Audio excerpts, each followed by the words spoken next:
Hello and welcome to LFC Focus. It is pre-match build-up showtime with Liverpool facing their last game before Christmas Day on Friday away to Wolves at Molineux in what is a great opportunity to not only really put some pressure on Manchester City given the fact that we play before them, and also let's not forget this is a game that they ended up slipping up in. They drew at Molineux, so if Liverpool can come away with a win then it's really disheartening for Manchester City because they and everyone else in the league who has any hopes of getting anywhere near this Liverpool side come the end of the season in May will be hoping for Liverpool to slip up on Friday. They'll be looking at that and thinking, Wolves away, they've got some good results against big teams, maybe they can get a result against Liverpool as well. So if Liverpool get the 3 points, not only is that really annoying, but of course it also puts pressure on Manchester City with them playing against Crystal Palace on Saturday. And of course no one's really expecting Crystal Palace to get anything out of that game, but it is that kind of marginal game that if it keeps on happening, if we keep putting the pressure on City, then in theory at some point they will snap. Because I mean, last time we played before City was when we beat Bournemouth 4-0 and City then went and lost that evening, and that's the reason we find ourselves in this position now. And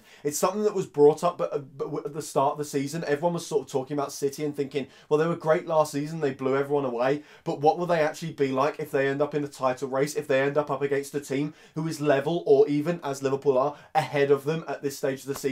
And as of yet, we still don't know how Manchester City are really going to deal with that kind of situation. So if we can get the win against Wolves, like I said, it'd be so disheartening for them. And of course, it also puts the pressure on, and it would mean that we would be top over Christmas. And of course, in most situations in Premier League history, barring any that have involved Liverpool, because sod's law dictates that whenever Liverpool are top at Christmas, we never end up winning the league. But by and large, if you are top of the league at this stage over Christmas Day, most teams who are in that situation go on to actually win the Premier League title. So it will be a huge psychological boost for us and a huge psychological blow for our rivals if Liverpool can beat Wolves and finish the Christmas period on top of the Premier League. However, I do think this is going to be a close game. Like I said, Wolves got a result against Manchester City and they are no stranger to getting good results in these kind of games. They drew at Arsenal away, they beat Chelsea, they drew at Manchester United as well. They know how to handle the big games, and I will of course come onto them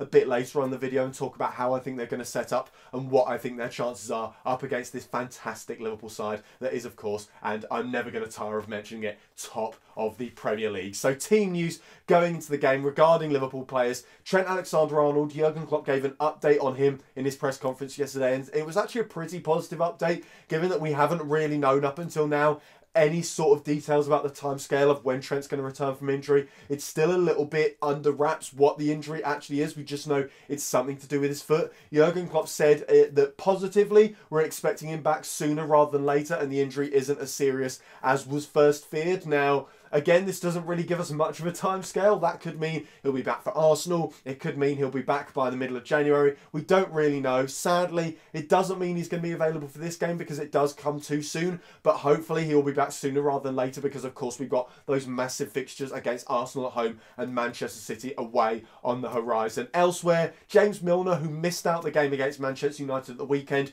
it's been revealed that that was simply precautionary. You know, I think we all expected him to start the game against Man U because of the fact that the injury he picked up against Napoli was a pretty small one. It wasn't too serious. It was mainly just cramp, but he was kept out of that for precautionary reasons and is now absolutely fit and available for Liverpool to use should they need him in the game against Wolves. So as for how I think we're actually going to line up with the starting 11, I think Alisson Becker in goal, no arguments there. We all agree, of course it's him.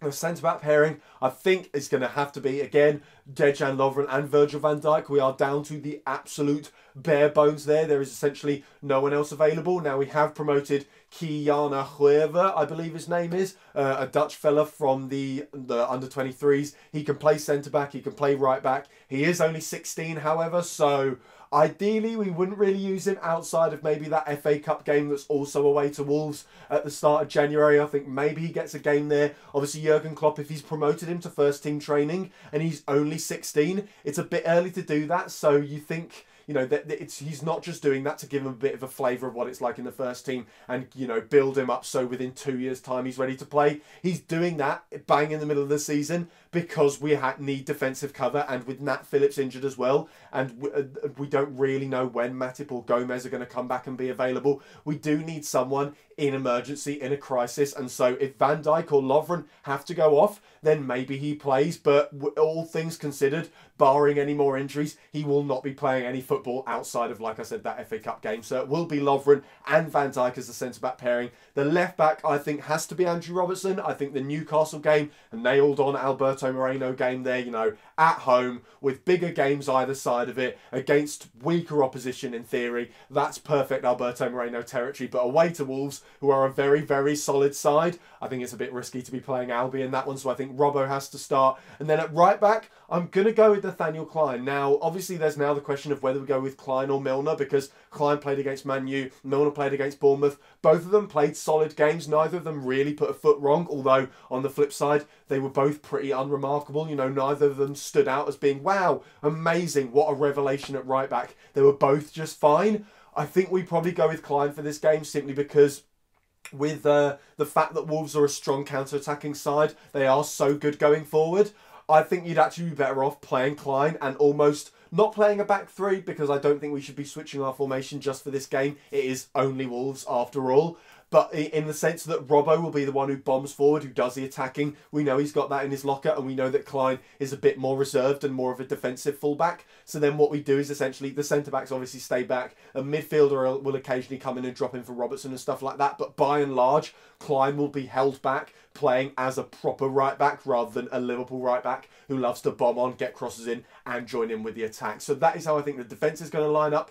The midfield, I think, we'll probably end up going with something that's either a 4-2-3-1, 4-4-2, 4-2-4, 4-3-3 kind of hybrid. Essentially, it's what Liverpool did against Bournemouth as well, where we basically took every formation we've ever played over the last couple of seasons, or at least the last 12 months, barring that mad one at Brighton where we played three at the back, and including Wijnaldum and Emre Can as centre-backs. But all the other formations we've played, and just mashed them together, because all the players are so familiar with playing multiple roles under Jurgen Klopp that we can essentially just tell them to go out and do that all in the space of 90 minutes. We can send Mane out and say, I want you to play left mid and right wing and the number 10 all at the same time, and he'll say, you know what, I've done all of those for Liverpool, I can do it all within the space of 90 minutes. It worked pretty well against Bournemouth. It was a bit similar against Man United as well, where Keita played like as a left mid in a 4-2-3-1, but was also capable of dropping into a midfield three as well. So I think the midfield we go with, I think, is Henderson and Gini Wijnaldum as the ones that will always remain at the base,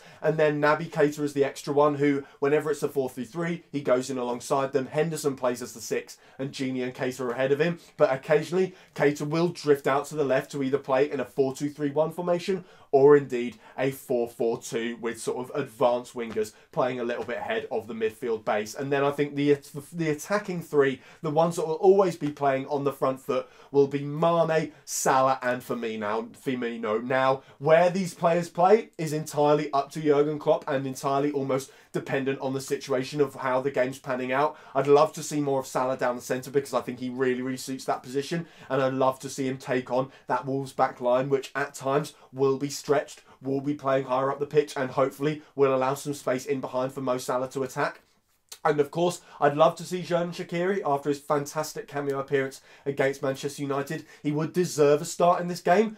But I just think with it being against Wolves, with it being away from home, with it potentially being not a dog of a game, because Wolves do play nice football most of the time, but a difficult match and a match where we might have to go the distance, I'd love to have Shaqiri on the bench as someone we can bring on, like against Man United, where once legs start to tire, we can bring someone on and just kind of kick the game back into gear and take us back to the kind of intensity that we were showing right at the start of that Manchester United game. I do think this is going to be a 90-minute match, not a 60-minute match, so I think it's important to have a player like Xherdan Shaqiri available off the bench, and of course with the multitude of roles that Shaqiri can play, we can also bring him on to switch up our formation and kind of change the attacking approach that we have against Wolves. So I think Mane, Salah, Firmino from the start, and then Shaqiri, once again, Liverpool's absolute dynamite impact sub. So taking a look at Wolves then, obviously, as I said earlier on in the video, they are a side that is not necessarily built for these games, because I think they do still do better against lower opposition that's lower down in the table. table,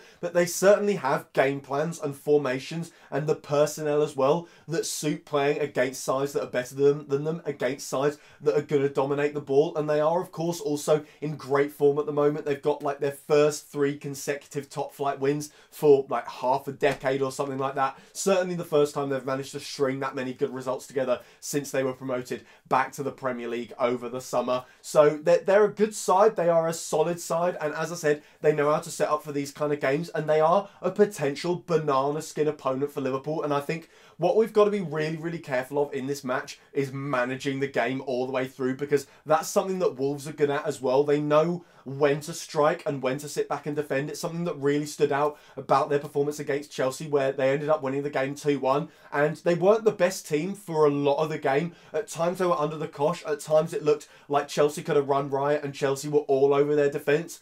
But their defence is good as well. Now, a lot of people give them credit for their attack and the way that they counter-attack, the way they get forward in numbers as well. And that is something that Liverpool are going to have to watch out for. And it's what makes the balance of the game so interesting as well. But they defend well as well. They know how to sort of let the opponent have the ball, let them come at them, and then they know when to strike. Because in that Chelsea game, the 2 goals they scored came within like a 5 or 10 minute period. And outside of that 5 or 10 minute period, Chelsea were the dominant side. Chelsea had the ball. Chelsea were having the chances, but it's Wolves who came away with the 3 points. So they know how to balance their game. They know when to strike and when to sit off. And when they do strike, they can be deadly because, like I said, they get players forward in numbers as well. They're not just a lump it forward to the big man kind of team that Liverpool have come up against already this season and will know all about, having played against Man United at the weekend. They know how to actually counter-attack properly. They counter-attack like Liverpool do, with one player darting down the wing, one player already in the box, one player arriving from deep for the second wave, and another player bombing down the other wing to recycle it if it doesn't go right. They know what they're doing in those kind of situations, and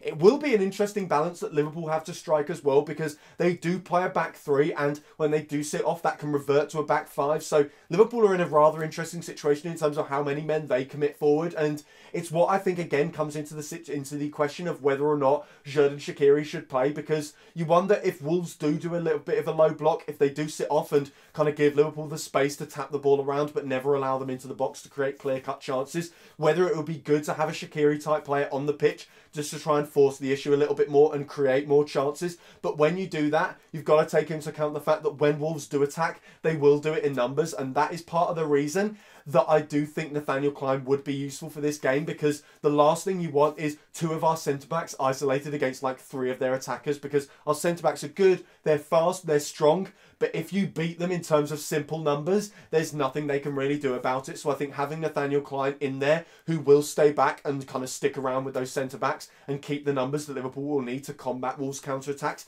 I think that is the best way forward for Liverpool in this game. And I think if it wasn't for all the injuries we had, this would be a nailed-on game for Joe Gomez to play at right-back and then Lovren and Van Dijk to be the centre-back pairing. So, of course, it's not all doom and gloom. Wolves are great, but they are no Liverpool and FC. And, of course, with this game coming right in the throes of this difficult December period, and I think it's kind of overblown because it's not as bad as it was in seasons in the past. You don't have any mad fixtures where it's weekend, midweek, and it just goes on and on and on. You don't have the 48-hour gaps between games or anything like that. But this lack of squad depth that teams lower down the table do have will start to show at this stage, and Wolves are certainly a team that rely on being able to play their best 11 every single game. They rotate probably less than many other teams in the league, and that does mean they have a solid starting 11. It does mean they all know their roles and they all know how they fit in together in the Wolves machine. But Liverpool have just got to cross their fingers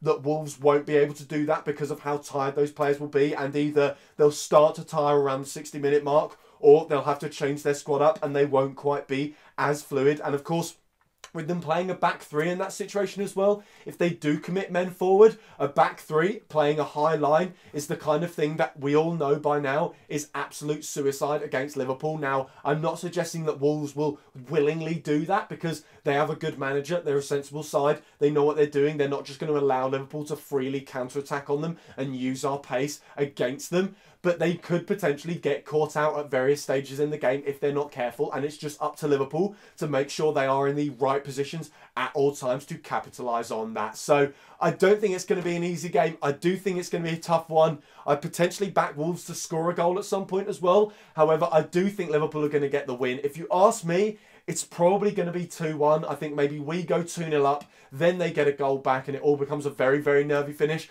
But I'd still back us, being the title contenders that we are, the all-conquering machine that we are at the moment, to get the win that would keep us top of the table over Christmas. So that is all for today's video. Thank you guys very, very much for watching. If you did enjoy this video, hit that like button down there, hit that subscribe button there if you're around here. Check out some of the other videos that have been out on the channel over the past few days as well. Don't forget to follow at LFC Focus TV on Twitter, and I'll be back on Friday night after Liverpool have hopefully battered Wolves and returned to the top of the Premier League table for the Christmas period. Until then, bye for now.